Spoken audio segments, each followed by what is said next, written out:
So let's create the HTML structure of the page.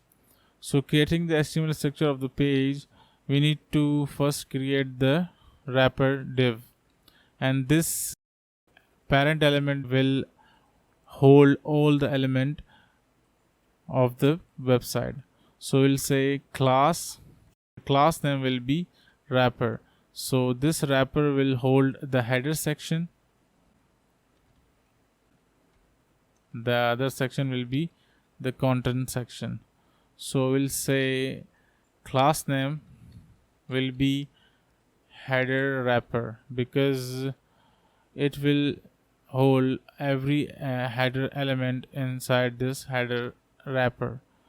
What do I mean by hold? I mean to say all the header element of the navigation part of the website will goes here inside the header wrapper. All the posters and all the content side of the website will goes inside the content wrapper, and this will be the content wrapper for the website. We will say class name will be content wrapper. So inside this div element will goes all the element which is related to the content of the website. So first of all, we will focus on the header part of the website.